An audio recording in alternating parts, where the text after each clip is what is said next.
जय हिंद साथियों। हमारे सभी दर्शकों को नमस्कार। एलएमएल जनता की आवाज में स्वागत है सभी दर्शकों का। देख रहे हैं सभी दर्शक क्रांतिवीर पत्रकार मदन लाहोरिया के साथ। चर्चा बुलंद है कि प्रोपेगेंडा ना करे सरकार, कोरोना से पीड़ित लोगों का गंभीरता से इलाज करे सरकार। इस वीडियो को सभी दर्शक अंत तक पूर्ण रूप से देखें। हमारे सभी दर्शकों के लिए आज हम कोरोना महामारी का जो दोबारा से पूरे देश में विकराल रूप उभर के आया है, उसके बारे में कुछ महत्वपूर्ण बिंदुओं पर हमारी इस चर्चा में हम चर्चा करने जा रहे हैं। हमारे सभी दर्शकों को हम बता रहे हैं कि आज दोबारा से पिछले एक सप्ताह से पूरे देश में जो महाविकराल रूप कोरोना महामारी ने दोबारा से पकड़ा है, उसके बहुत से मुख्य कारण हैं जो आज हम चर्चा में जरूर लाएंगे। पिछले वर्ष 2020 के मार्च में जब हमारे देश में कोरोना का फेज प्रारंभ हुआ, तो हमारे देश के सत्ता पर जो काबिज माननीय प्रधानमंत्री नरेंद्र मोदी जी ने जो कुछ गलतियां की, उन गलतियों को पूरा देश कभी भुला नहीं सकता। और आज जो दोबारा से कोरोना का महाविकराल रूप उभरा है, वो उन गलतियों की वजह से ही आया है। ये बात हमें सभी दर्शकों को बताने में हमें कोई गुरेज नहीं है, एक और कोई अतिशोक्ति नहीं है कि ये जो उस वक्त 2020 में हमारे देश के प्रधानमंत्री माननीय नरेंद्र मोदी जी ने जो सत्ता के अहंकार के अंदर जो महागलतियां की थी, कोरोना महामारी का मैनेजमेंट ठीक नहीं किया, उसी गलतियों के कारण आज ये दोबारा फेस महाविकराल रूप लेकर के आया है, जिसमें कि हजारों लाखों लोग इस वक्त मौत के ग्रास में जा रहे हैं।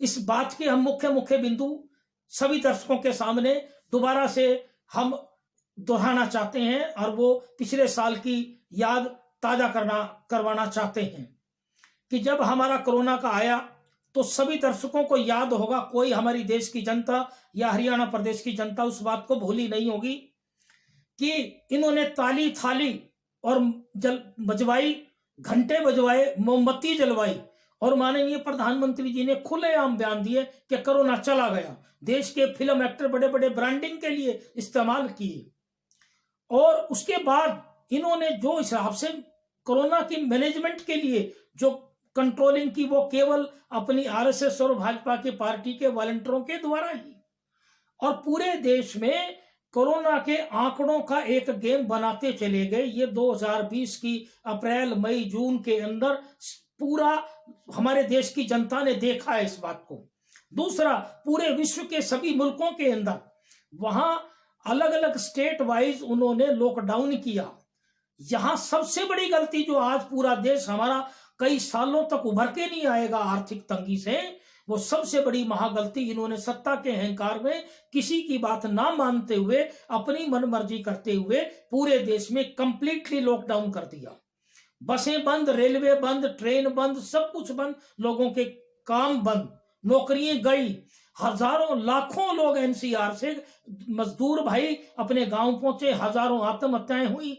हमने पहले भी इस बात को दोहराया है कि ये बहुत बड़ी महागलतियां की।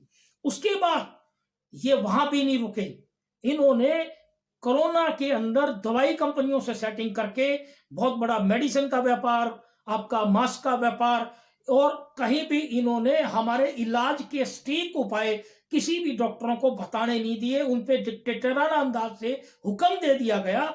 आज उसका परिणाम पूरा देश और भारत की गरीब जनता भुगत रही है इस बात के।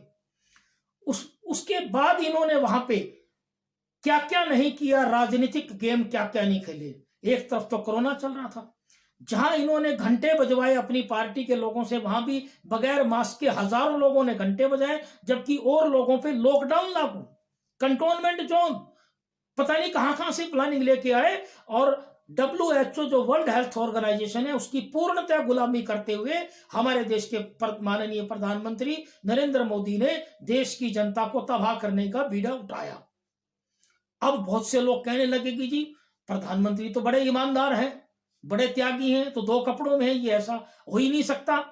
हमने तब भी खबरें लिखी थी सबूतों के आधार पे कि जो इन्होंने नोटबंदी से लेकर के जो हालात किए, इन्होंने देश को खड्डे में पहुंचाने की, लोगों को विश्वास नहीं आया, लोगों की अंधभक्ति बढ़ती चली गई। तब भी हमने कहा, परंतु जब लोगों के काम धंधे खत्म, आत्महत्याएं हुई, घरों में झगड़े हुए, गोलियां चली, लोग मरे, मर्डर हुए इस कोरोना के काल में ही, तो कुछ लोगों को समझ में आने लगी हमारी बातें।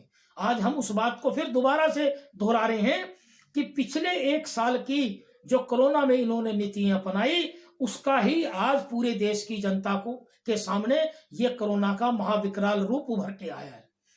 उस कोरोना के पिछले साल ही इन्होंने मध्य प्रदेश की सरकार तोड़ी, बिहार में चुनाव करवाए, चुनावी रैलियों में लाखों की भीड़, मतलब माननीय प्रधानमंत्री एक तरफ लाखों की भीड़ में बोल रहे हैं, बगैर मास्क के भीड़। और उस वक्त पूरा 1 साल मिला था इनको हिंदुस्तान के अस्पतालों की दुर्दशा को सुधारने का। मैं पूछना चाहता हूं देश की जनता से हमारे इस चैनल के माध्यम से, क्या कोई अंधभक्त या किसी देश की जनता ने या किसी भारत के पत्रकार, मुख्य धारा के पत्रकार ने प्रश्न किया क्या प्रधानमंत्री से, हरियाणा के मुख्यमंत्री से? मुख्य धारा का पत्रकार, मीडिया भी सारा इनके दबाव में है। हरियाणा के हॉस्पिटलों की हालत देखिए, आज आप गुड़गांव एक साइबर सिटी कहलाता है, यहाँ के सिविल हॉस्पिटल की हालत देखिए। हरियाणा के किसी भी शहरों के अंदर सरकारी हॉस्पिटलों की पोजीशन देखिए, वेंटिलेटर की पोजीशन नहीं है। आज जो गरीब लोग मर रहे हैं, मौत के कारखाने हॉस्पिटल बन चुके हैं, प्राइवेट हॉस्पिटल पूरे डकैत। पिछले साल इन्होंने, प्रधानमंत्री ने मनमर्जी करते हुए पहले से ही जो मेडिक्लेम हेल्थ पॉलिसी थी, उसके अंदर जो हमारी जो क्रिटिकल डिजीज थी उसका मेडिक्लेम अलाउ नहीं था। इन्होंने स्पेशल एक्ट लाए, ये स्पेशल एक्ट ला करके मेडिक्लेम के अंदर क्रिटिकल डिजीज कोरोना को अलाउ किया। और लोगों ने 20-20 लाख रुपए के बिल, 30-30 लाख रुपए के बिल हॉस्पिटलों को जो दिए, वहां उन्होंने मेडिक्लेम में लाभ लिया। इंश्योरेंस कंपनियों को धन लुटाया गया, डॉक्टरों को धन लुटाया गया। इसी प्रकार हमारे गुड़गांव एनसीआर में आरएसएस और भाजपा के लोगों की एनजीओ बनी, और एक तो व्यक्ति ऐसा है, नाम हम बाद में एक्सपोज भी करेंगे, गुड़गांव के एक भाजपा संगठन का अपने आप को पदाधिकारी कहता, उसने डॉक्टरेट की उपाधि नकली लगाई है और आज वो रेलवे बोर्ड का सदस्य बना हुआ है। और हमें ये कहने में गुरेज नहीं है, हरियाणा के मुख्यमंत्री मनोहर लाल जी खट्टर इस बात पे संज्ञान लें कि डॉक्टरेट, वो एक व्यापारी व्यक्ति एक अपने आप को डॉक्टर लिखता है और उससे पूरे गुड़गांव के डॉक्टरों से सेटिंग करे बैठे, और उसको भारतीय जनता पार्टी ने रेलवे बोर्ड की सलाहकार समिति का सदस्य बनाया है। तो ये क्या दवाइयों का व्यापार है? दवाइयों के व्यापार को आप बढ़ा रहे हो। दूसरी तरफ, एक तरफ तो आप ये व्यापार बढ़ा रहे हो, फिर आप प्रोपेगेंडा कर रहे हो। आज लोगों में भय क्यों है? लोग डर के अपने फैमिली डॉक्टर पे क्यों नहीं जा रहे, बड़े हॉस्पिटलों की तरफ रुख क्यों कर रहे हैं? क्योंकि आपने कोरोना का इतना बड़ा भय और डर बिठा दिया लोगों के दिल में। ये मोबाइल कंपनियों के द्वारा जो आपने लगवाई सारी कॉलिंग कोरोना की, हमारा ये संदेश है कि जिस दिन ये कॉलिंग हट जाएगी और व्हाट्सएप और सोशल मीडिया पे प्रचार हट जाएगा, देश की जनता कोरोना से बचेगी, 100% बचेगी। उनके मन से भय निकालना बहुत जरूरी है। ये हरियाणा के मुख्यमंत्री भी इस बात को अच्छी तरह सोचें और देश के प्रधानमंत्री मन की बात ना करें, लोगों की बीमारी की बात करें। मन की बात में बड़े प्रवचन देते हैं वो, हमें यह कहने में कहीं गुरेज नहीं। पूरे 1 साल के अंदर उन्होंने राजनीतिक रैलियां की। अब 5 स्टेटों के चुनाव करवा रहे थे वो, उनकी रैलियां देखें। क्या देश की जनता, क्या हमारी हरियाणा की जनता और हमारे दर्शक इस बात को भूल जाएंगे कि उन्होंने चुनावी रैलियों में क्या क्या नहीं बोला?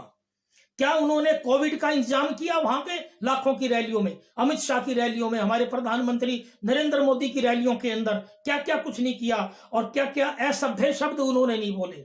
आज जो हमारी गरीब जनता, जिनके माँ बहन माई लाल मर रहे हैं हॉस्पिटलों के अंदर डॉक्टर ट्रीटमेंट के लिए नहीं है, हॉस्पिटल में घुसते ही उनकी डेथ हो जाती है, क्या उनके दिलों का हाल आपने देखा? नहीं देखा आपने। आप सत्ता के अहंकार के अंदर कोरोना जैसी महामारी को आपने गंभीरता से नहीं लिया। दूसरी एक बात और आपको बता देना चाहते हैं कि क्या हमारी सदियों से देश में हार्ट अटैक की बीमारी नहीं थी? ये जितने बड़े हॉस्पिटल बने एनसीआर के, ये मैं दावे से कह देता हूं, गुड़गांव जो आज पूरा साइबर सिटी और वर्ल्ड के ट्रीटमेंट के लिए मशहूर है, ये सारे मात्र 20 साल से हॉस्पिटल आए हैं। जो पूरे बड़े डकैत बने हुए हैं, ये मौत के कारखाने बन गए हैं सारे। और ये केवल 20 साल से मात्र से, तो क्या हमारे 30 साल पहले 40 साल पहले भारत में हार्ट का इलाज नहीं था, किडनी का इलाज नहीं था? एक से एक टॉप के हमारे हरियाणा के हिसार शहर में आज से 40 साल पहले से एक बढ़िया ट्रीटमेंट होता है। ईमानदार डॉक्टर हैं, कोई डकैत डॉक्टर नहीं है, एक से एक स्पेशलिस्ट। क्योंकि माननीय प्रधानमंत्री जी ने WHO की गुलामी करते हुए कोरोना वायरस के ट्रीटमेंट को सही दिशा पे नहीं आने दिया। केवल पूरा साल नेगेटिव पॉजिटिव निकालने का गेम रचा। आज एक छोटे से बच्चे को भी पता है, आम नागरिक को भी पता है कि जब हमारे हार्ट में कोई प्रॉब्लम आती है, हमारे खून के धक्के जब जमते हैं, तो एस्प्रिन की गोली लेने से मात्र खून पतला हो जाता है।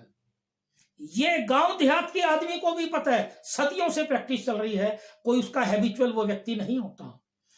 बुखार होता है तो पैरासीटामोल की गोली हमारे फैमिली डॉक्टर रूटीन की गोलियां देके बुखार को उतार देते हैं। माननीय प्रधानमंत्री और आरएसएस और भाजपा के सारे वॉलंटियरों ने धन कमाया है दवाइयों के अंदर, कोरोना में व्यापार किया है। आज ऑक्सीजन के सिलेंडर चोरी होके बिक रहे हैं, वैक्सीन बिक रही है, ये अखबारों में खबरें छप रही हैं। हम कोल कल्पित कहानी नहीं कह रहे। हमारे दिल में दुख है इस बात का कि जो आरएसएस सारा साल हिंदुत्व का एजेंडा छेड़ती है, उन्होंने मानवता की नहीं सोची कहीं भी।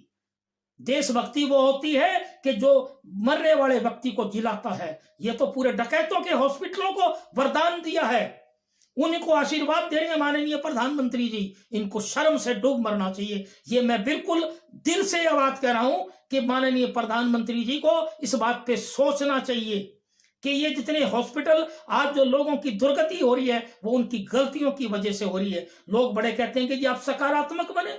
क्यों भाई? कि जो हमारी गलती है उसको क्या हमारा मीडिया का धर्म नहीं है उजागर करना?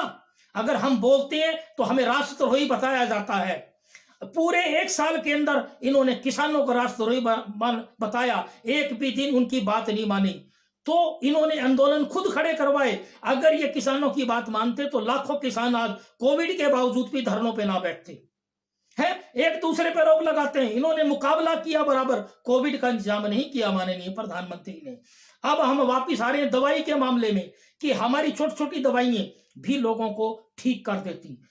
लोगों में इतना भय बिठा दिया गया कि लोग बड़े हॉस्पिटलों की तरफ रुख करने लगे। बड़े हॉस्पिटलों की तरफ रुख करने लगे तो वहां जाते ही हॉस्पिटलों में मृत्यु आने लगी। अब हम दोबारा से इस बात को हम आपको बता रहे हैं बीमारी के बारे में कि आज जो हमारा हार्ट और जो चेस्ट और पेन जो हो रहा है इस दौर के अंदर, वो हमारा जो हार्ट का खून के जो धक्के जमते हैं वो थ्रोम्बोसिस है।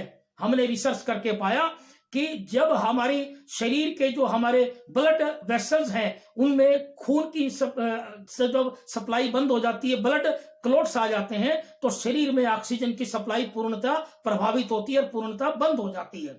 उसी वक्त ये छोटी छोटी जो गोलियां एस्प्रिन वगैरह की दी जाती है, खून पतला होते ही व्यक्ति रिलैक्स हो जाता है, उसके बाद उसका दूसरा ट्रीटमेंट किया जा सकता है।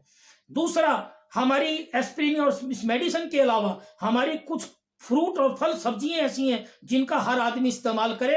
ये हम हमारे सभी दर्शकों को संदेश दे रहे हैं कि जो हमारा लहसुन है वो खून को पतला करता है। लहसुन है, अदरक है, हमारा प्याज है, बहुत गुणकारी है, पपीता है, पपीते का इस्तेमाल करें, अनार का इस्तेमाल करें। एक करौंदा आता है, उसको इंग्लिश में क्रेनबेरी कहते हैं, उसका आप जूस निकाल के पिए। गेहूं के जुहारे का इस्तेमाल करें। इसी प्रकार हमारी कुछ सब्जियां हैं, फल फ्रूट हैं, और तरबूज का इस्तेमाल करें, लिक्विड का इस्तेमाल करें, हल्दी का इस्तेमाल करें। इन चीजों का इस्तेमाल करके हमारा खून पतला हो सकता है। इन चीजों को लोग अब सभी दर्शकों के लिए, देखने वालों के लिए हमारा संदेश है कि किसी भी भाई, किसी भी माँ बहन भाई के कोई भी चेस्ट में प्रॉब्लम होती है, हार्ट में प्रॉब्लम होती है, तो वो पहले अपने घरेलू डॉक्टर से संपर्क करें। सभी परिवारों का कोई ना कोई मोहल्ले का घरेलू डॉक्टर होता है।